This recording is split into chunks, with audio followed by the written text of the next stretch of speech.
Alors Nicolas, le gouvernement rentre dans le dur sur la rémunération des patrons du public. Un projet de loi va réduire de 1 à 20 les écarts de salaire dans les entreprises publiques. C'est ça, on va créer un salaire maximum. On avait le salaire minimum, voici le salaire maximum. Alors en fait, on va calculer le bas salaire. À quoi ça correspond? On va faire une moyenne des bas salaires sur l'ensemble des 15 entreprises où l'État est véritablement aux affaires, où l'État dépasse 50% du capital. Et à ce moment-là, la rémunération des patrons de ces entreprises ne pourra pas être 20 fois supérieure à cette moyenne qui va être calculée. C'est pas vraiment le 1 à 20, mais on s'en rapproche.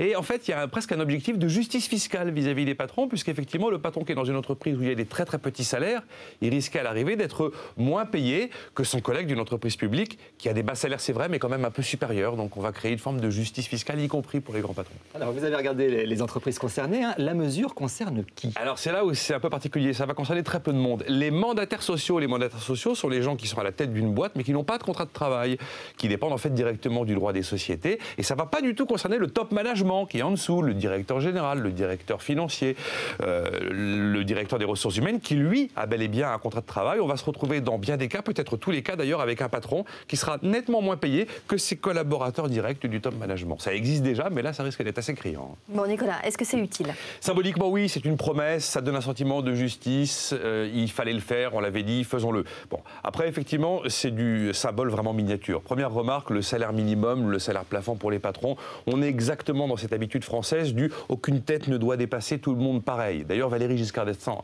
en son temps, disait déjà que l'égalitarisme était une passion française, véritablement. Deuxième remarque, ça concerne 20 personnes. Donc là, on est quand même vraiment en train de perdre son temps.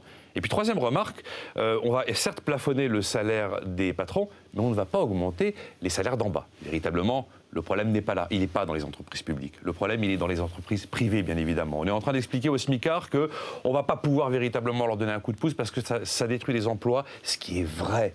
Mais en même temps, quand vous voyez que les salaires aujourd'hui au sommet des boîtes du privé sont les mêmes qu'en 1995, mais libellés en euros, quand vous voyez qu'on trouve en urgence des milliards pour les banques, eh bien ça ne passe plus. Nous avons un problème de cohésion sociale qui ne fait que enfler. Merci Nicolas Dehaus. Qui voudrait autour de cette table avoir le salaire plafonné d'un patron ?